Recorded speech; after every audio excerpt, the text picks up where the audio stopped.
광주 전남. 네, 스픽스 광주 전남과 스픽스가 함께 만드는 끝판 토론입니다. 호남의 중요한 정치 경제 이슈를 가장 명쾌하고 정확하게 분석해드리기 위해서 저희가 특별히 마련한 프로그램이니까 많이들 시청해 주시기 바라고요. 오늘 전기한 평론가 그리고 안진걸 소장, 권대희 스픽스 본부장 나왔습니다. 어서 오십시오. 안녕하십니까. 안녕하세요. 야, 전 너무 영광스러운데요. 어떻게 스픽스가 광주 전남 스픽스를 따로 만든 겁니까? 어떻게 된 겁니까? 예, 이제 5월 말부터 송출을 하기 시작했고요. 네. 지역의 중요한 현안도 이제 다뤄야 한다. 전국적 이슈만 다룰 게 아니라 전 국민이 관심 가질 만한 이슈는 광주 전남 이슈 당연히 다루어야 하고 또 네. 대구 경북에도 저희들 스픽스 대구 경북이 있습니다. 네. 그쪽에서도 지역 이슈를 전 국민들과 함께 나눌 수 있도록 이렇게 주제를 정해놓고 진행을 해보려고 합니다. 그러니까 원래 스픽스 대구에 있었지 않습니까? 예, 예. 근데 한 1년 정도 된 걸로 알고 있는데. 맞습니다. 예, 스픽스 대구도 엄청나게 대구 쪽 혹은 영남 쪽 이슈를 집중적으로 다루면서 많이들 이거 좋다 이런 반응들 많이 봤거든요. 근데 그에 비해서 광주 전남 이슈는 사실은 특별히 따로 이렇게 집중해서 다루는 게 없어서 스픽스가 편파하네, 스픽스가 치사하네 이랬는데 결국 만드셨군요. 예, 광주에서 이제 오랫동안 언론사 생활을 했던 아주 젊고 유능한 이제 미디어 본부장 한 분이 저희들과 함께 손을 잡고 만들고 있는데요. 그 대구 경북도 야심차게 출발했는데 워낙 서울 중심으로 이슈가 많이 생기다 보니까 요즘은 지역 이슈를 좀 덜 다루었는데 이번 네. 기회에 저희들이 스픽스 이제 출범 2년이 6월이면 됩니다. 되죠. 그걸 계기로 이제 광주 전남과 대구 경북에서 스픽스가 로컬 뉴스를 가지고 전국적으로 한번 알려보자 이렇게 해서 이제 준비하고 있는데 기대보다는 저희들 열심히 하겠으니까 좀 응원을 많이 해주시면 고맙겠습니다. 네, 지금 이제 시작하는 단계고요. 스픽스가 사실은 여러 가지 시도를 많이 하고 있습니다. 많은 분들께서 그 시도를 긍정적인 시각에서 응원해 주시고 반응해 주셔야 저희가 이런 새로운 방식의 미디어 언론 환경을 또 만들어 나갈 수 있는 거니까요. 많이들 응원해 주시기 바라고요. 특히 이제 전남이나 광주 쪽은 또 이 민의가 매우 뜨겁기 때문에 제가 봤을 때 아주 잘 될 것으로 또 예상을 해봅니다. 오늘 이슈부터 얘기해보죠. 오늘은 사실은 또 서울에서 중요한 일이 있었습니다. 물론 우리가 광주 전남 이슈를 중심적으로 다루겠습니다만 또 중요한 이슈가 있었기 때문에 그 얘기를 먼저 하고 시작하겠습니다. 서울역 4번 출구에서 오후 3시에 뭐 솔직히 저는 이게 윤석열 탄핵의 시발탄이라고 생각을 하는데요. 집회가 있었습니다. 그 얘기 집회 전문 우리 안 소장이 얘기해 줄까요? 예, 쑥스럽습니다. 난 스픽스 광주 전남이 출범했다고 하니까 제 고향은 한반도이긴 하지만 제가 또 광주는 호남 전문가다 보니까 다들 너무 기대가 크더라고요. 광주 전남에서 본격적인 어떤 정치 토론, 시국 좀 토론. 그래서 호남의 정치도 발전시키고 쇄신시키고 또 민주 세력의 단결과 연대를 크게 증진시키고 고양시키는 방송이 될까 기대가 크더라고요. 스픽스가 곧 이제 100만이 되지 않을까 저는 이제 지금 89만이니까. 예. 네. 호남 분들의 폭발적 관심으로 스픽스가 100만이 될 거라 생각합니다. 토요일 3시 원래 이제 매주 토요일 5시에 촛불행동 촛불 집회만 있었는데 네. 그게 최근에는 금요일 날 있는 송영길 석방 집회가 하나 있고 또 토요일 날 2시에는 2차 양명주 시민연대라고 해서 별도의 또 집회를 용산 관저 앞에서 했는데 그분들이 전부 다 3시에 모여든 겁니다. 네. 그리고 뭐 야당도 다 모여든 겁니다. 그럼 이게 2016년도에 박근혜 퇴진 비상국민행동이랑 비슷하게 가는 거죠. 그때도 처음 집회 때는 3만 명 정도만 모였습니다. 나중에 10만 명, 20만 명, 뭐 200만 명까지 늘어나는데요. 네. 이 거부권 10번째 행사하고 민심을 전면적으로 짓밟고 있는 윤석열, 이제 탄핵이든 퇴진이든 하야든 뭐 여러 방법을 통한 임기 단축이든 뭐라도 해야 된다라는 민심이 오늘 응축됐고 굉장히 수없이 많은 인파들이 모여들었다. 기존에 이제 시민단체들은 거부권을 거부하는 공동행동이라는 걸 만들었거든요. 민변이나 참여연대 같은 큰 단체들이. 그 단체들도 대거 결합하고 해병대 예비역연대, 정의자유해병대연대 등 해병단체들까지도 대거 결합함으로써 이제 범국민적 항쟁이 시작되었다. 이제 저는 야당들이 단단히 마음을 먹어야 되는 건 한 번 하고 그치면 안 된다. 그럼요. 매주 하는 게 어렵다 하더라도 분명히 재의결을 앞두고 또 국회 앞에 다 모여들어야 되고요. 27, 28일. 그럼 재의결이 되면 된 대로 몰아내는 투쟁을 해야 되는 거고 만약 재입이 부결되면 더 큰 분노로 2차 집회, 3차 집회를 해나가야 된다. 이렇게 지금 호소드리고 있습니다. 오늘 집회의 의미가 무엇인지 좀 확인해 봐야 되는데요. 오늘 집회의 특징은 그동안 사실 소극적으로 눈치만 보던 민주당 의원님들께서 많이 모였다는 얘기가 있습니다. 그러다 보니까 이제는 국회의원들도 우리 시민들만 내보내는 게 아니라 본인들도 직접 뛰어서 이 상황에 대해서 책임을 지려고 하는구나 이런 생각을 제가 좀 했는데요. 전 평론가님께서 도대체 이것이 무슨 뜻인지 앞으로 어떤 함의를 가지는지 설명을 좀 해주셔야 될 것 같아요. 민주당 국회의원 현역과 당선인 그리고 조국혁신당에 있는 이제 당선인까지 해서 170명 이상 모였다는 것은 이미 시민들과 함께 최당면 특검을 통해서 윤석열 정권과 이제 일전을 불사하겠다는 거 아닙니까? 그 일전의 내용은 단순히 자극을 줘서 국정 운영을 정상화시키겠다는 것이 아니라 이 정권이 갖고 있는 행태를 국민의 이름으로 심판해서 네. 법과 제도가 보장하는 범위 안에서 어떤 식으로든 정권을 끝낼 수도 있다. 이제 이런 단단한 각오를 국회가 아닌 공간에서 이제 하는 걸로 봐서는 저는 이제 탄핵으로 가는 열차가 출발했다고 생각하고요. 실제로 이제 저희들이 그 며칠 동안 그 토론을 통해서 이런저런 전문가들의 의견을 들어보면 뭐 KTX가 결국 탄핵 열차가 되었다. 그렇죠. 설국 열차처럼 탄핵 열차가 되었다. 이제 이 상황에서 윤석열 정권과 이제 범야권은 이제 전면전을 이제 반드시 치르고 어떤 식으로든 결과가 조만간에 나올 것이다. 이렇게 저는 전망하고 있습니다. 근데 이제 중요한 게 국회의원들은 사실 그래도 정치인이다 보니까 사실은 눈치를 조금 많이 봐요. 내가 이런 극단적 단어를 사용하는 것이 과연 나의 정치적 생명 연장에 도움이 되느냐 안 되느냐 이런 거 좀 눈치 보면서 사실 하는 게 맞고 국민들하고 또 다르게 순수하지 않은 면이 있단 말이죠. 그런데 이번에 민주당에서 어쨌든 탄핵이라고 하는 거를 일부러 꺼내고 그리고 또 지도부를 중심으로 해서 많은 분들이 나와서 국민들과 같이 이걸 외치고 이랬다는 거는 전면전을 펼치겠다. 우리 앞으로 이 방향으로 가겠다. 우리 같이 합시다. 이제 이 얘기하는 거지 않습니까? 그러니까 그게 의미가 사실 있는 것 같단 말이죠. 예, 맞습니다. 이제 사실은 그동안 탄핵 이야기는 제대로 꺼낸 적이 없죠. 그러니까요. 소나무당과 사회민주당, 그러니까 소수 진보 정당들과 검찰 독재 타도를 목표로 한 당들은 네. 탄핵이나 즉각적 퇴진이 필요하다. 그리고 제가 촛불 집회를 해보면 소나무당 그리고 사회민주당, 열린민주당, 진보당 이분들까지는 탄핵이나 퇴진을 외치고 나오는데 네, 맞아요. 사실 민주당은 개별 의원이 몇 분 나온 정도, 그다음에 조국혁신당도 조국 대표가 상징적으로 몇 번 참여한 정도였습니다. 근데 이번 집회를 계기로 아니다 좀 더 행동이 강해져야 된다. 그리고 탄핵이나 퇴진이든 하야든 그전엔 또 애매하게 임기 단축이라는 표현을 썼는데 네. 그거는 또 모자란 거죠. 임기 단축 그래서 뭐 2년을 더 하고 단축한다는 좀 비겁한 말이에요. 임기 단축은. 이게 3년은 너무 긴데 지금 국민 3년 너무 긴다는 구호로 퉁쳐 넘어갔는데 지금 국민들은 1년도 너무 길다. 네. 아니 6개월도 너무 길다. 아니 6일도 너무 길다. 이런 구호까지 나오는 상황이거든요. 그래서 좀 더 과감한 투쟁이 필요한 때 맞고요. 그리고 여론조사 기관들도 굉장히 비겁하게 탄핵 여론에 대해서는 한 번도 물어보지 못하는 거예요. 맞아요. 혹시 검찰 압수수색당하나 구체적 세무서를 당할까 봐. 근데 여론조사 끝에서 그나마 조사를 해보니까 최상병 특검법까지 거부하면 탄핵해야 된다는 여론이 60% 가까이 나온 겁니다. 그것도 굉장히 이제 범야권 진보 세력에게 좀 용기를 주지 않았나 싶습니다. 그래서 저는 지금이라도 언론사들과 여론조사 기관들 필요하면 저희들도 할 수 있는데요.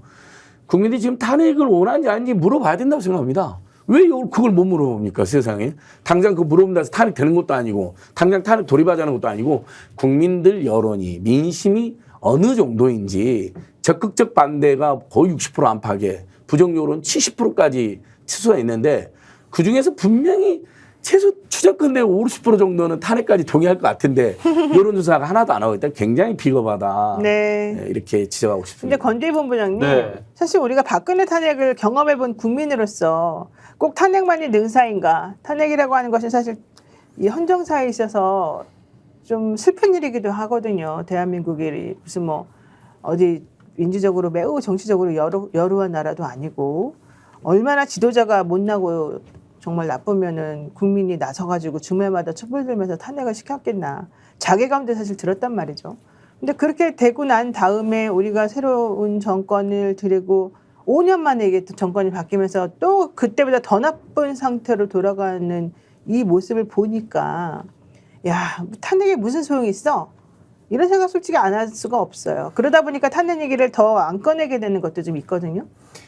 탄핵에 어떤 트라우마가 생겼다고 해서 그 트라우마를 뭐 극복을 해야 되는 문제인 거지 그걸 피해갈 수는 없다고 생각이 들고요.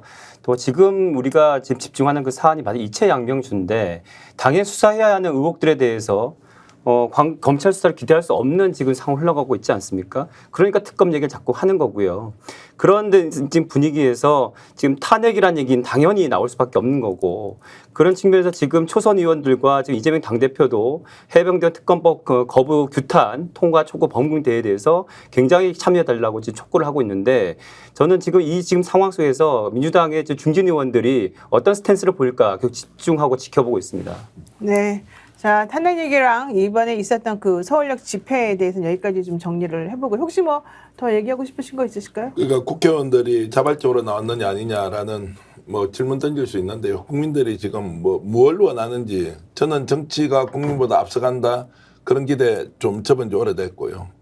지금 총선에서 어떤 국민들의 바람이 있었는지 더 이상 국회가 정치인이 민주당이 범야권이 무시하고 갈 수가 없다. 그래서 이끌려가는 측면도 있는데 이런 흐름들은 훨씬 더 강화될 것이다. 그래서 기왕에 국민들이 떠밀어서 나왔으면 제대로 싸워서 국민들 원하는 목적까지 꼭 달성해 주기를 바라겠습니다. 네.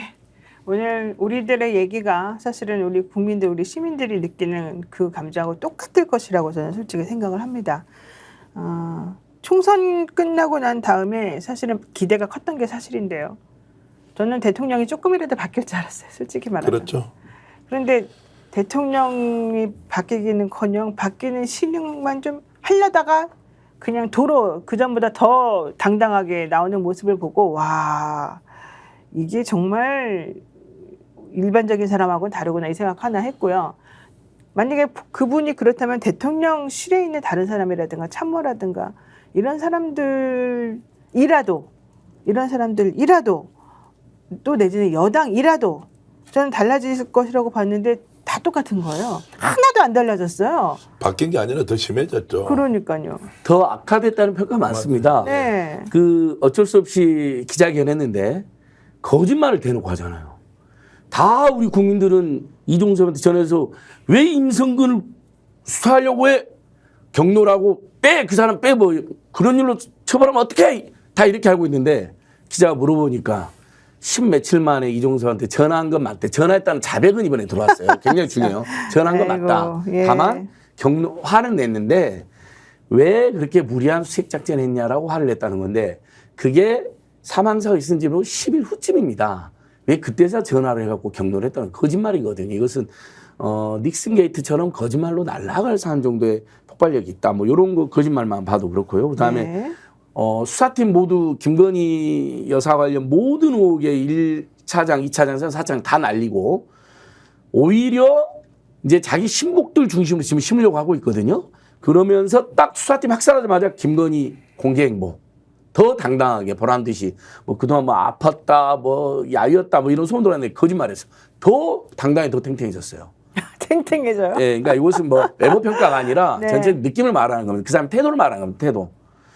그랬죠. 그다음에 세상에 박근혜 정권을 망친 문고리 3명 정호성을 비서관. 와, 이건 정말 여러분 저는 진짜 질렸어요. 저는 윤석열 완전 자승 잡은 게요.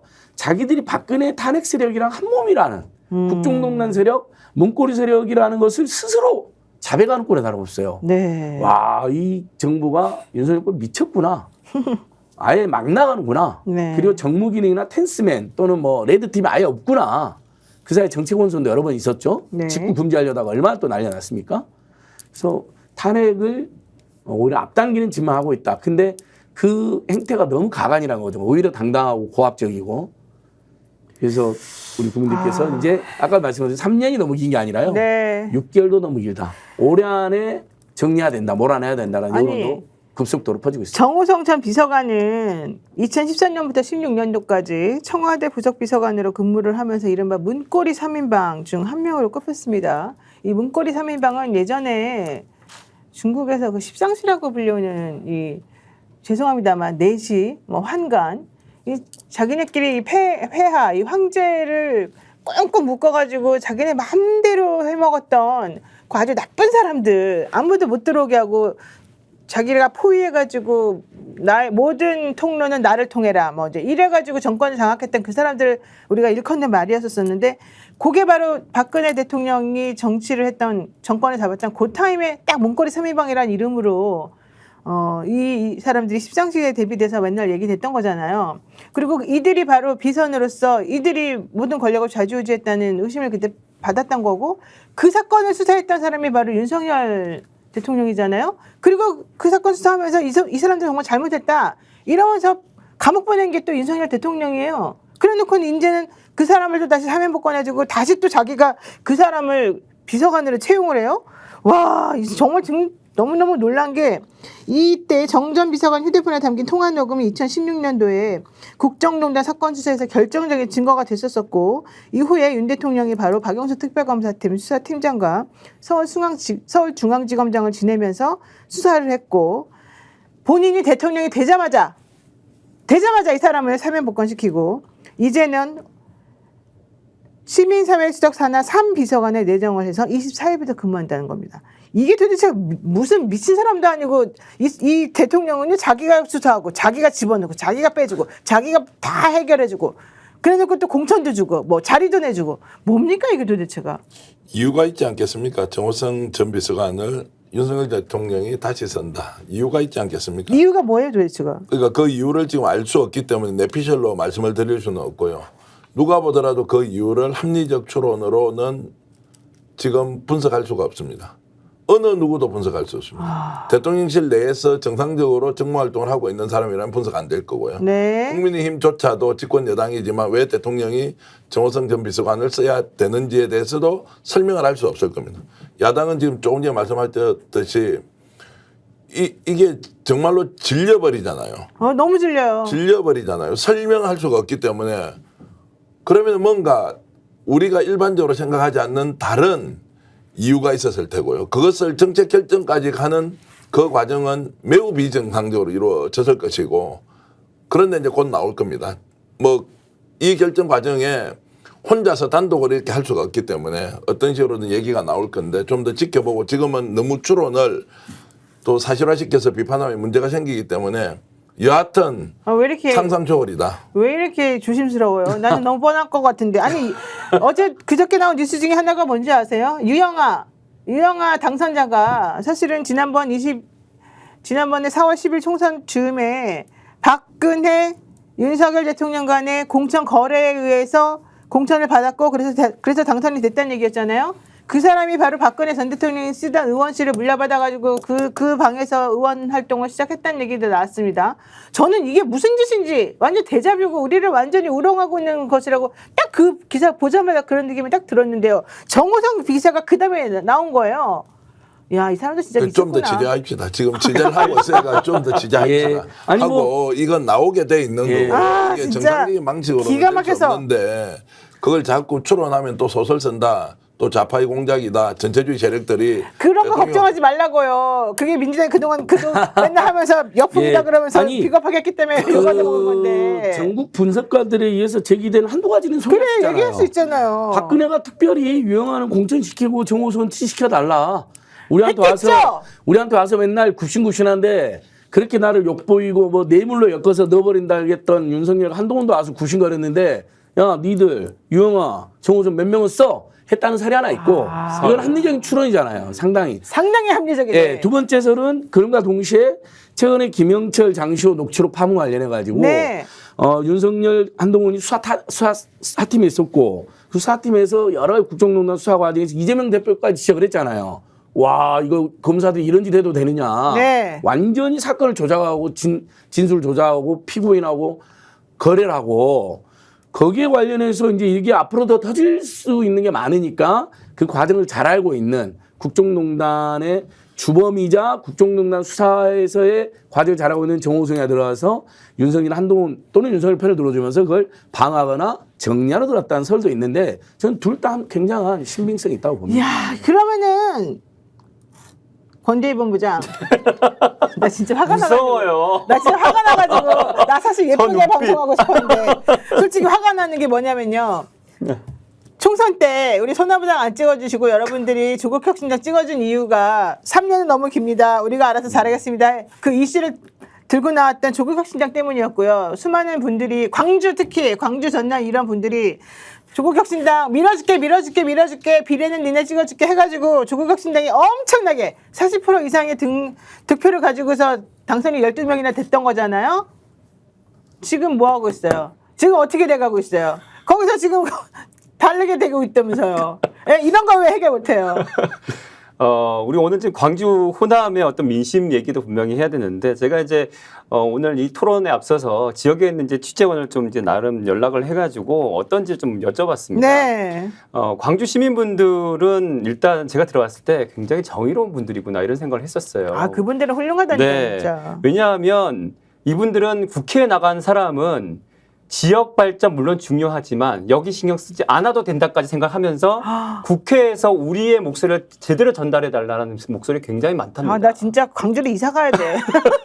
저도 그 얘기 들으면 뭔가 쭈릿한 전율이 올 정도로 약간 좀 뭉클하기도 했었습니다. 그만큼 실제로 나타난 표심도 보면 조국 대표에 대해서 그 당시 그렇게 분위기가 났던 것은 한동안 그렇게 핍박을 받을 때 광주 호남 분들이 보시면서 저거 저 말도 안 되는 저렇게 사람을 잡네. 부채의식이 있었죠. 미안한 감을 느꼈었죠. 맞아요. 네, 그것 때문에 그랬죠. 그러면서 표심에서도 이낙연과 비교를 하는데 이낙연이 15% 나왔지만 소나무당의 송영길 17% 나오는 거. 네. 그 얘기를 하더라고요. 이게 17% 2% 차이가 있지만 이게 바로 우리 호남과 광주의 마음이 이렇게 2%지만 짠한 마음 안 될 줄 알지만 이렇게 우리는 밀어준다. 이런 마음을 전달을 했었습니다. 네, 참. 그래서 지금 질문에 대한 답을 하세요. 그래서 조국당이 어쨌다는 거예요. 왜 그때 우리한테 표를 달라고 했을 때 그 결기는 어디 가고 지금은 왜 이렇게 생각보다 좀 저조하게 제대로 안 하고 있는 것처럼 느껴지냐는 거죠. 그러니까 민주당의 어떤 정의로움을 기대했는데 지금 그렇게 되지 않는 분위기를 국회의장 선출 후에 나타나다 보니까 이 부분에 대해서 원래 조국당을 밀어주려고 밀어준 게 아니라 민주당의 정의를 기대하면서 조국당을 함께 좀 잘해주길 바라면서 이렇게 밀어줬던 건데 막상 지금은 그렇게 펼쳐지지 않다 보니까 식은 거다라는 얘기들을 하더라고요. 전 평론가님이 정확하게 다시 말할 것 같아요. 예, 제가 듣고도 정리 안 해주면 안 되겠다 이런 생각이 듭니다. 그 조국 혁신당이 이제 총선 과정에서 민주당이 21대 때 제대로 못했으니까 당연히 민주당 못한 거 꾸짖어야 하는데 그것이 조국 혁신당을 통해서 좀 이렇게 발현되기를 바랐고 광주 전남에서 가장 적극적으로 밀었지 않습니까? 그래서 12석 얻었고요. 근데 지금 이제 총선 이후에 나타난 여러 가지 현상을 보면 오히려 민주당이 더 잘 싸울 것 같은데 상대로 조국 혁신당은 조국 대표밖에 없네? 다른 그래요, 사람들 안 지금 뭐해? 보여. 조국 혁신당 조국 대표만 나와서 계속 이야기를 하는데 나머지 11명은 뭐 하는 거야? 그런데 민주당은 초선 의원들이 다 뭉쳐가지고 똘똘 뭉쳐가지고 국회 개원 전에 우리가 파이팅 하겠습니다. 우리가 먼저 선도하겠습니다. 이렇게 나가는 모습. 그리고 국회의장 이제 경선 과정에서 있었던 일련의 불협 화음들 때문에 민주당도 또 뜨악하고 너무 놀랐죠. 네. 지금도 이게 당원들이 2만 몇천 명이 빠져나가 버렸다고 하는 상황에서 심각한 문제의식을 가지고 있는 이재명 당대표나 지도부가 우리가 먼저 더 주도해서 싸우지 않으면 조국 혁신당과의 주도권 싸움이 아니라 민심으로부터 상당히 멀어질 수 있다는 위기감들이 그럼요. 오히려 또 조국 혁신당의 지금 포지션을 좀 줄이고 있는 거 아니냐 이렇게 저는 분석하고 있습니다. 아니 그래서 제가 소나무당 찍어달라 그랬잖아요. 소나무당 열심히 할 수 있다고. 참고로 스픽스의 끝판 토론은 소나무당 끝판 토론은 아니고요. 예, 어쨌든 이럴 때 이제 송영길 대표 같은 네, 분이 나오시면. 실제로 의정 활동을 하거나 노희 변호사가 국회에 진출했다면 훨씬 더 파이팅 있게 그럼요. 현실적으로 잘 싸웠을 것 같은데 우리는 오늘 잘할 수 있었던 있었어요. 이런 집회를 보더라도 네. 거리에서 행동으로 보여주는 정치가 필요한 시기에 누가 과연 적임이냐 이제 이런 걸 보면 네. 지금 민주당이 이제 상당히 약진을 하고 있고 조국 네. 혁신당은 상대적으로 좀 떨어지고 있는데 그것이 지금 광주 전남의 여론조사 결과로 그대로 나타난 것 아니냐 이렇게 볼 수 있겠습니다. 조국 혁신당 물론 당연히 잘할 거고요. 그걸 지금 뭐라고 하는 건 아니고요. 지금 민주당이 국회의장 선거 이후에 많은 분들이 또 탈당하면서 차라리 조국 혁신당으로 갈래 이런 말씀들을 하시니까 조국 혁신당을 지지하시는 분들 아직도 기대하시는 분들 많고 또 그 기대에 조국 대표가 많이 부응할 것이라고 생각합니다. 다만 조국 혁신당에 12명이나 의원들이 있는데 지금 보이는 건 오로지 조국 대표밖에 안 보이니까 도대체 그 나머지 11명들은 뭐 하냐. 같이 움직여서 같이 좀 시너지를 내고 같이 소리를 내주면 더 훨씬 더 힘이 붙지 않겠냐. 그리고 나머지 민주당과 또 나머지 다른 당들하고 같이 함께 하면 얼마나 좋겠냐. 이 생각이었고요. 이제 그런 것들이 기대보다 조금 못 미치다 보니까 민주당을 지지했던 많은 분들이 조국혁신당에 표를 줬다가 지금은 또 조금 우리 민주당을 좀 더 밀어주는 쪽으로 가야 되겠다. 이렇게 생각하는 것 같다는 거죠. 네, 이것은 네. 저도 뭐 광주 전남이나 호남 분들한테 전화 취재를 조금 했습니다. 예, 어떻습니까? 최근에 여론조사에서 조국혁신당 지지율이 급락한 건 사실이죠. 네. 여전히 그래도 믿어요, 아직도. 지지율이 많고 네. 조국 대표에 대해서는 굉장히 이제 한편으로는 연민과 한편은 기대를 가지고 있습니다. 근데 다만 이제 총선 때 그 조국 대표가 그 3대가 멸문지화 당하고 윤석열 한동훈서부터 거의 매일처럼 공격당했죠. 모욕당하고 조롱당하고 네, 하는 것에 네. 대해서 강한 어떤 유대감을 가지고 지지했고 그 지지의 또 다른 벽에는 민주당만 몰아줘가지고는 안 된다. 그렇죠. 좀 선의 경쟁도 필요하고 아군이 필요하다. 또 민주당도 정신 좀 더 차려서 더 잘 투쟁해야 된다. 민주당은 3년이 너무 길다는 말조차 하지 못하지 않느냐라는 견제까지 발동을 한 겁니다. 근데 막상 이제 총선을 끝나 보니까 의외로 민주당이 이재명 대표 중심으로 특히 초선들이 지금 역사상 처음으로 국회 안에서 농성까지 하고 있거든요. 근데 네. 임기 시작 전에 당선자들이 집단 농성한 건 처음 일입니다. 처음이죠. 집회 제가 지금 같이 하고 그분들 같이 하니까 기자회견, 희국성명, 집회, 용산 항의방문 그리고 매일 농성을 하고 있어요. 이건 어떤 초선도 그동안 해본 적이 없거든요. 뭐 그런 거라든지 물론 국회의장 선거를 둘러싼 파열음과 실망이 있었지만 전체적으로 이재명 대표도 굉장히 안정감 있게 또 수위를 높여가고 있고 네. 초선들도 그렇게 행동하면서 오케이 민주당한테 또 힘을 실어주는 왜냐하면 지금 당장 임기 단축이든 탄핵이든 퇴진을 하면 제1야당인 민주당이 힘이 실려야 된다는 걸 전략 전술적으로 우리 호남 민중들이 너무 잘하는 거죠. 네. 그러니까 조국에게 일단 조국혁신당이 12석이 되도록 힘을 몰아줬는데 지금으로서는 제1야당에 더 힘을 몰아줘야 될 상황 하나. 그다음에 이제 아까 권대희 부부장도 지적하셨는데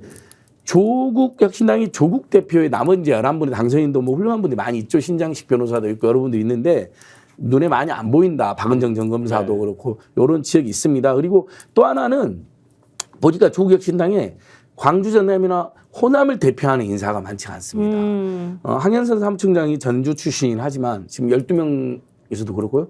딱 눈에 띄는 전현직 의원이 없잖아요. 그렇죠. 조국혁신당에 그렇죠. 호남 관련해서 뭐 조국 또는 조국 2분의 1만큼이라도 이런 호소료라든지 황운하 의원이잖아요. 황운하 의원. 황운하 의원도 대전이 기반입니다. 그렇군요. 그렇죠? 신장식 의원 당선자도 청주가 기반이에요. 네. 그러다 보니까 우리랑은 스킨십 자체가 어려운 정당. 저였는데. 예. 이제 그래서 이제 예. 상대적으로 우리 송영길 대표님이나 노영희 변호사 같은 분들이 더 또 네. 광전하면서 거론이 되는 부분이 있을 겁니다. 알겠습니다. 그 세 세력에 대한 선의 경쟁이 불가피하게 있을 수 있는 거죠. 네. 그래서 이제 그러면서 급락한 것 같았는데 이제 다만 조국 대표가 12명과 함께 들어가고 정말 잘 싸운다 더. 뭐 저는 지금도 열심히 했다 보지만 네. 더 잘 싸운다 그러면 민주당하고 다시 지지로 호각세가 될 수가 있죠. 그럼요. 그리고 서로 시너지가 나야 됩니다. 예, 맞습니다. 이게 지금 서로 반대되거나 적대적 관계가 아니기 때문에 저는 서로 머리를 잘 써서 이번에 문재인 대통령이 노무현 서거 15주년 주도식 할 때 얘기했잖아요. 야당끼리 연대해가지고 결과물을 좀 내달라. 그게 바로 조국 대표하고 이재명 대표에게 같이 한 말이었었거든요. 자, 저는 그래서 중요한 게 이거라고 봅니다. 호남 민심의 본질이 무엇인가를 정확히 아는 것이 중요하다.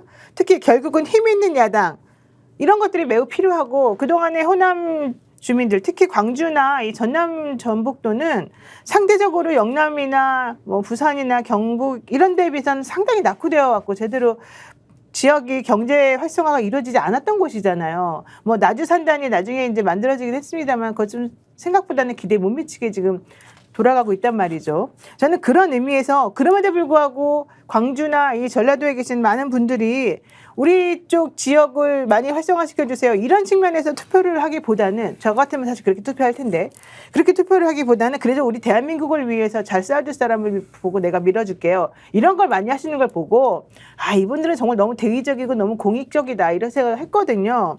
하지만 저는 이제 앞으로는 지방선거가 남아있지 않습니까? 그래서 그런 의미에서는 오히려 이 민주당이 조금 신경 덜 쓰는 부분 내지는 너무 자기네 잡은 토끼라고 신경 안 쓰는 이런 부분들을 이제는 조금 그렇게 생각하지 말고 목소리를 내서 오히려 광주나 호남에 계시는 전라북도나 전라남도에 계시는 많은 분들이 목소리를 내서 당당히 요구하고 그런 쪽으로도 많이 발전을 시켜야지 저는 앞으로 정치에서도 이분들의 몫이 커질 거라고 생각하거든요. 어떻게 보세요? 저는 이제 광주 전남 바라보면 매우 전략적인 투표를 하고 있다. 네. 선택지를 넓혀가는 그런 집단지성은 또 뭐냐. 제가 대구 경북을 기반으로 이렇게 생활하고 있지 않습니까? 그렇죠. 대구 경북은 그냥 몰빵이에요. 항상 몰빵이에요. 항상 몰빵이에요. 이유가 없습니다. 뭐 선거운동 할 필요도 없대요. 그래요? 그러니까요. 네. 그래서 요즘은 이제 말뚝만 꼽으면 된다 하는데 다른 말로 바뀌었습니다. 깃털만 가져와도 된다고. 굳이 꽂을 필요도 없이 그냥 깃털만 이렇게 흔들어도 된다 이런 이야기까지 있는데 광주 전남은 확실히 전략적이다라는 생각이 들고요. 그런데 희한하게도 대구 경북과 광주 전남은 공통점이 또 있습니다. 1인당 GRGP라고 1인당 지역 종생산이 대구 꼴등, 광주 꼴등 왔다 갔다 하고 있고 그게 한 20몇 년째 똑같이 이루어지고 있을 겁니다. 그러니까 지역의 낙후성이라는 것은 상대적으로 정치적 다양성이 존재하지 않으니까 오히려 그것이 지역 발전에는 도움이 되지 않는다 이제 이런 것인데 오늘 저희들이 이제 조국혁신당이 지지율이 급락하는 것은 민주당이 잘하는 것도 있지만 거꾸로 얘기하면 민주당이 잘 못하면 조국혁신당이 지지율이 높아질 수 있는데 현재까지는 조국혁신당 국회의원들이 하고 있는 행태, 당선인들의 행태가 현장에서 파이팅 있게 정말로 행동주의자처럼 이렇게 움직이지 못하고 있는 것에 대한 게 하나 있을 테고 또 광주 전남은 지금 민주당이 잘하고 있기 때문에 지지하는 것도 뭐 어느 정도 좀 변화한 민심이라고 할 수 있지만 더 중요한 것은 지역구 국회의원이 한 명도 없지 않습니까? 그렇죠. 그러니까 광주 전남은 이렇든 저렇든 비례만 인적 쇄신을 있으니까. 통해서 지역구 국회의원들이 많이 탄생했지 않습니까? 이 사람들이 파이팅 있게 막 하는데 조국혁신당은 어떻게 보면 조국 대표밖에 없고 나머지 11명의 존재감도 그다지 크지 않으니까 자연스럽게 현실적으로 광주 전남에 있는 민주당의 혁신가 중심의 정치에 대한 기대가 이제 상당히 높아져 있다. 네. 이것이 결국에는 광주 전남의 힘으로 가야 광주 전남뿐만이 아니라 타 지역에서도 이것을 타산지석으로 삼아서 정치적 역량들을 키워가는 계기가 되기 때문에 매우 전략적으로 잘하고 있다. 그래서 조국 희생당이 좀 더 잘해야 되는 과제는 확실히 있고 민주당도 제대로 하지 못하면 언제 지지율이 빠질지도 모른다. 그 정도로 지혜로운 전략적 선택을 광주 전남 민심이 하고 있다. 이렇게 말씀드리겠습니다. 자, 그러면 이제 민주당은 어떻게 해야 되는지 좀 분석 좀 해주세요. 그러니까 결국 호남 민중들이 민주당에 바라는 건 뭐겠습니까? 지금 정말 나라와 국민이 매일매일 파괴당하고 네. 윤석열, 한동훈 정치검찰 독재 세력으로 해서 능욕을 당하고 있고 네. 민중들의 생존권도 사상 최악의 상황으로 내몰리고 있는데 네. 오히려 자아자찬만 하고 있는 자들 아니고 뭐 이제 독도도 팔아먹고 한국 기업도 라인도 팔아먹고 뭐 이런 식으로 맞아요. 다 팔아먹는 것 그러니까 같아요. 빨리 끌어내야 된다는 게 저는 호남 민심의 대표적인 본질이라고 봅니다. 네. 그래서 탄핵이든 퇴진이든 뭐 조기 종식이든 하여튼 뭐라도 더 적극적으로 나서라는 겁니다. 네. 근데 한편으로는 또 지방선거를 생각해 보면 민주당이 힘을 실어주다가도 또 지방선거 같은 데는 또 민주당을 견제해야 될 상황이 있습니다. 지역 유지랑 민주당이 호남에서는 여당 역할을 그동안 쭉 해왔잖아요. 그렇죠. 한번 국민의당한테 돌풍으로 뺏긴 걸 빼면요. 네. 하면 지방선거 때는 오케이. 호남에서는 진보당의 인기도 상당히 높습니다. 네. 이번에 그 진보당 3명 당선자 중에 전종도 의원 같은 경우는 화순 출신으로 전남 도의원까지 했어요. 그리고 이번에 당선이 됐잖아요. 그러니까 이제 진보당, 소나무당, 조국혁신당, 민주당이 지방선거에서는 선의 경쟁하는 구도가 될 수 있습니다. 국민의힘은 더 오히려 찌그러질 수가 있고요. 그러니까 그런 구도는 호남 정치의 쇄신과 발전을 또 민주당의 어떤 각성을 위해서 굉장히 의미가 있는 거죠. 네. 근데 다만 그 지방선거 되기 전까지 민주당이 만약에 탄핵이든 퇴진이든 성사가 될 수도 있고 안 될 수도 있잖아요. 그렇죠. 근데 최선을 다해서 투쟁하고 당원들과 시민들과 함께 모습을 보여주면 지방선거 때도 상당한 성과를 누릴 거고요.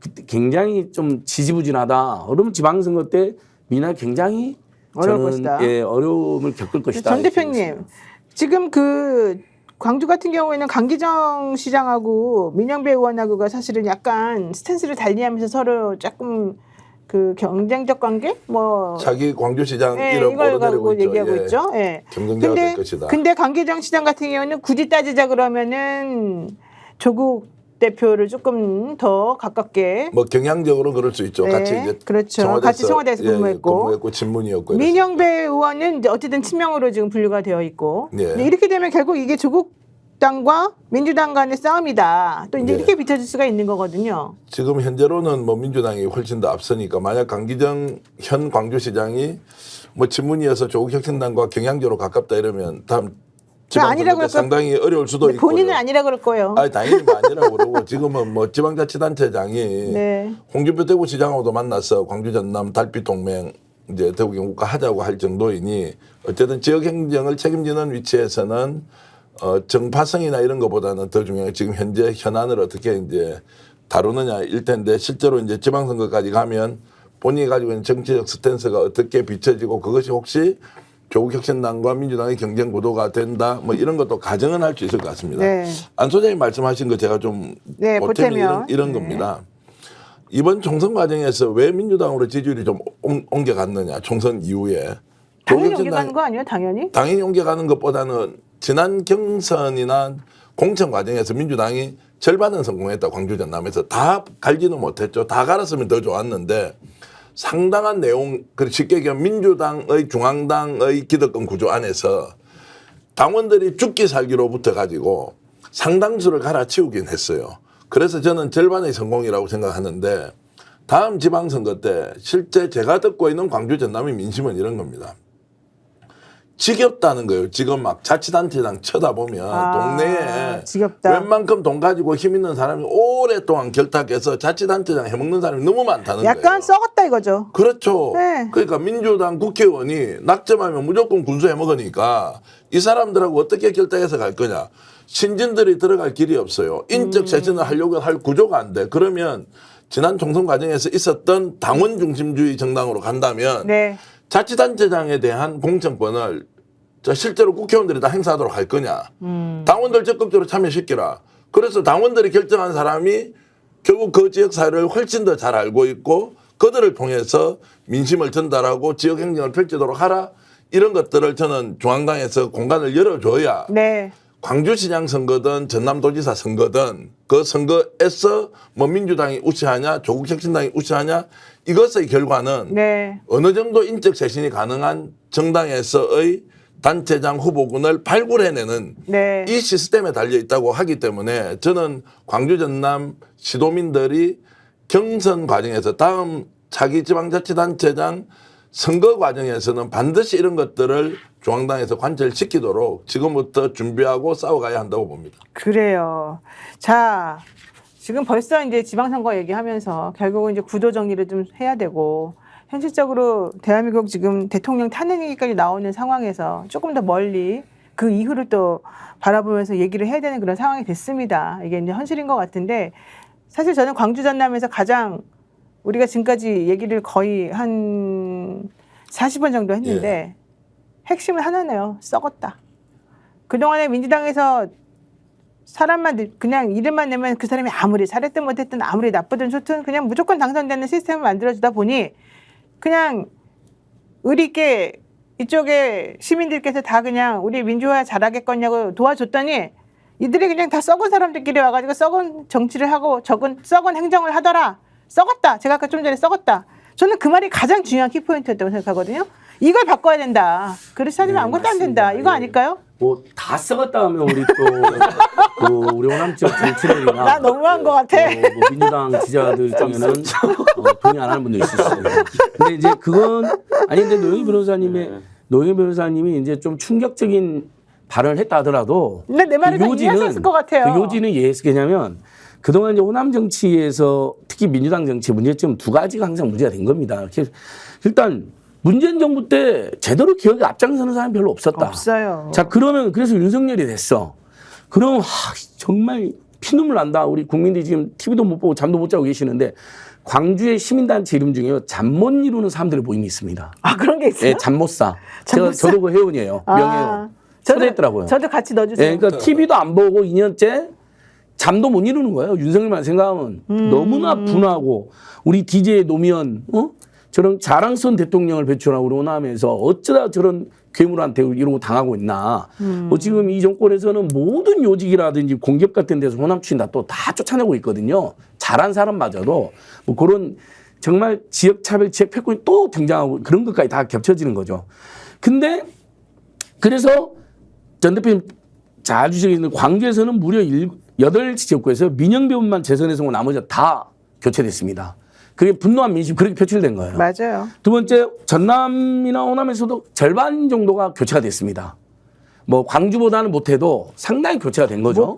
목포랑 송영길 지역구는 안 됐잖아요. 그러니까 안 된 데는 안 네. 됐지만 아니 송영길 지역구도 현역으로는 이제 바뀌었죠. 네. 그러니까 그런 것이 총선 때 이렇게 드러났고 이제 두 번째는 지자체장 평가는 좀 더 야박합니다. 네. 그러니까 야박해야 굉장히 됩니다. 네. 지역 유지들과 연계되어 있다거나 또는 구태와 기득권에 빠져 있는 사람이 많다. 이런 지적을 받았습니다. 근데 이제 잘했다는 평가를 받는 분들도 있거든요. 그러니까 이 부분은 지방선거 앞두고 진짜 민주당이 예를 들면 정말 직무평가, 지지율평가, 그다음에 혹시 구태나 기득권이나 일단 부정부패가 없었는지를 전면적으로 조사해서 네. 광주 수준의 물갈이를 하거나 아니면 근데 다 물갈이하면 안 되잖아요. 직접 평가하고 좋고 잘한 사람까지 아유, 물갈이하면 그건 안 그건 되죠. 너무나 억울하고 네. 또 민심이 또 제대로 반영 안 되는 거 아닙니까? 그러니까 직무평가 그다음에 투명성 평가를 제대로 해서 만약에 갈아야 되면 광주에서 7명 가는 것처럼 갈릴 수 있는 것이죠. 그걸 호남 민당이 잘하면 네. 다음 대선까지 탄탄 내려도 되는 것이고 그걸 못하면 지방선거 때 당장 조국혁신당, 진보당, 순나무 등에서 상당한 견제를 받을 수가 있다니까요. 어떻게 보세요? 아니 그래서 이제 단체장을 특히 이제 뭐 기간이 많이 남아 있다고 말씀하셨지만 실제 뭐 2년 남았으면 1년 반, 1년 남은 그렇죠. 거죠, 1년. 네. 자 이걸 어떤 방식으로 이제 물갈이를 통해서 좋은 정치를 할 거냐이지 않습니까? 좋은 정치를 하면 좋은 사람이 뽑혀야 하는데 그러면 그 좋은 사람을 뽑도록 당 내에서 경선 구조를 만드는데 국회의원한테 힘을 많이 실어주는 것이 좋으냐, 당원들에게 힘을 많이 실어주는 게 좋으냐, 또는 여론조사를 통해서 하는 것이 좋으냐, 이런 여러 가지 방법을 가능한 한 직접 민주주의에 가깝도록 당원들이든 또 시민들이든 유권자가 선택할 수 있는 기회를 좀 더 많이 만들어주고 당에서는 도저히 안 되는 하위 30% 뭐 또는 뭐 하위 40%를 정리해 주는 정도 역할 분담을 통해서 실질적으로 국민들이 생각할 때 아 내가 지지 않은 사람이 단체장이 될 가능성이 훨씬 더 높구나라는 이 효능감을 느끼게 해줘야 그렇죠. 더 좋은 정치가 되고 그럼 이분들도 어떻게 정치하느냐? 결국 그 지역민들이 원하는 것이 무엇인지를 가지고 뭔가 성과를 내고 평가를 받으려고 하는데 너무 교과서적인 이야기를 하는 것 같지만 지금 광주 전남 같은 경우에 나오는 이야기는 그냥 뭐 찍으면 되는 거고 경합은 자기들 아는 사람끼리 두세 사람이 경합하다가 되는 거고 제3자가 들어가서 한번 해보려고 하면 그 거대한 네트워크 안으로 들어가지 않으면 기회조차 주어지지 않는 이런 현실. 물론 TK는 다 하죠. TK는 시민들이 구청장 또는 군수 후보를 뽑는다고 생각하는 사람이 거의 없습니다. 국회의원이 알아서 갈라먹게 한다는 거 있는데 어쨌든 그런 것이나 광주 전남에서 공천 구조나 이런 것들을 깨나가야 하고 깨나가지 않으면 우리가 이렇게 방송할 이유도 없죠. 네. 좋은 사람 정치해야 나라가 좋아지는데 그걸 어떤 방식으로 뽑을 것입니까? 우리같이 여러분들이 방송 많이 봐주시는 분들이 끊임없이 당에 요구하고 지역사회에서 이걸 여론화시켜서 가면 더 좋은 사람이 나와야 더 좋은 정치를 할 수 있다. 이런 것은 꼭 다짐을 하면 좋겠습니다. 네, 여러분 스픽스 광주 전남 이번에 저희가 만들면서 스픽스와 함께 가열차게 그리고 또 열심히 한번 이 현안, 지역 현안과 관련한 또 아주 이 특이한 이 광주 전남에만 있는 특이한 문화와 관련해서 한번 집중적으로 얘기를 다뤄보려고 시도를 해봤습니다. 어떻게 보셨는지 잘 모르겠습니다만 저는 만족스럽네요. 선생님 솔직히 이게 편하네요. 광주 전남에서는 첫 번째 토론 아닌가요? 네. 그렇습니다. 다음부터는 이제 광주 전남 전현직 의원들도 네, 모셔가지고 모시고 예. 사실 저보다 더 호남 전문가들 그러니까 호남에 기반하면서 서울과 전국 왔다 갔다 하는 분들이 제일 전문가예요. 네, 그렇죠. 저들처럼 이제 내 고향은 한반도긴 하지만 서울이나 중앙에 있다가 이제 호남 가끔 가거나 종종 가는 정도로는 네. 지역 민심을 다 모릅니다. 그래서 아마 오늘 좀 저희가 부족한 면도 있을 수 있을 겁니다. 근데 그건 향후 우리 저희들이 보완해 나갈 수 있을 거라고 보고요. 저도 그래서 스피스를 민영배 의원 사랑하는 한번 사람으로서. 제가 모시려고요. 아, 그렇죠. 지금 네, 이제 네. 민당 전략기획위원장이고 차기 광주시장 후보고 네. 아까 말씀하신 구도가 맞습니다. 강기정 시장은 대표적인 친문 인사로 분류되는 분이죠. 또 586의 상징성도 가지고 있고 근데 민영배 의원은 대표적인 친명? 거의 네. 찐명? 찐명. 이 정도의 상징 가지고 있고 이번에 그래서 광주시당 선거가 전국 선거에서 가장 관심 가지는 가장 여러 가지가 관심적이죠. 있는데 예. 아까 전 대표님 말한 것처럼 민주당이 당원과 시민들의 여론을 더 많이 반영하려고 그러거든요. 그렇죠. 심지어 국회의장이나 원내대표는 그동안 원내 선거니까 개입 안 하고 있는데 네. 아니다. 총장 선거도 학생들이 뽑는 나라가 여러 대 있거든요. 당장 우리나라에서 상지대학교 총장 뽑을 때 학생들이 선거를 해요. 직접 선거를.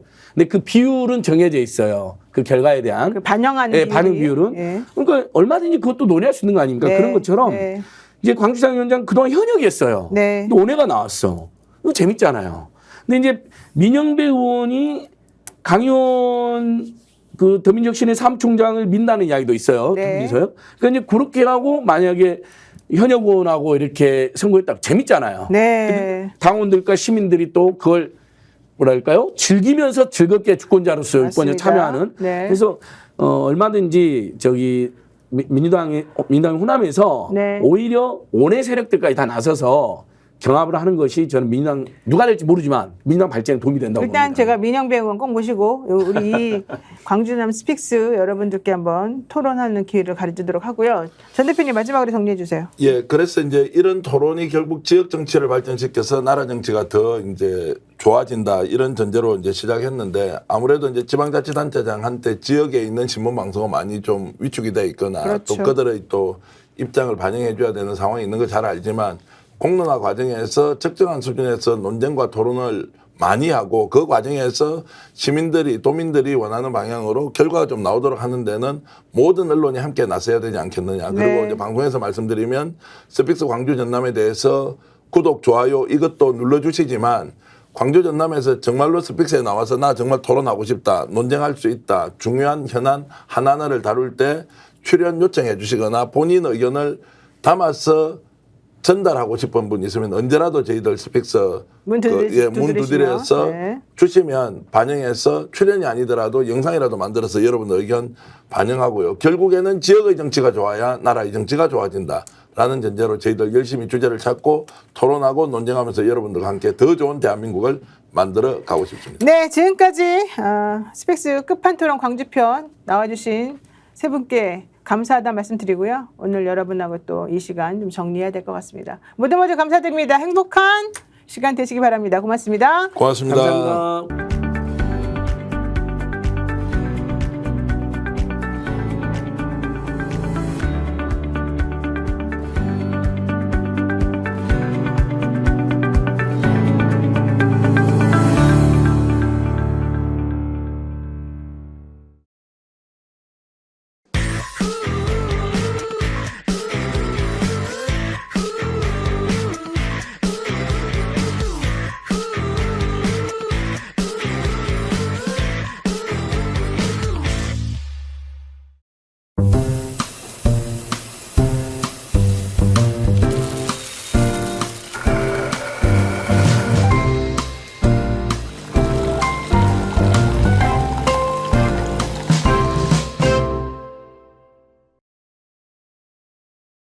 저희가 얘기할 때 오셔가지고 라이브로 관전하시기 바랍니다. 반드시 주변 사람들 데리고 오시기 바랍니다. 구독, 좋아요, 알림 설정 해주시기 바랍니다. 좀 살려주십시오, 저 좀.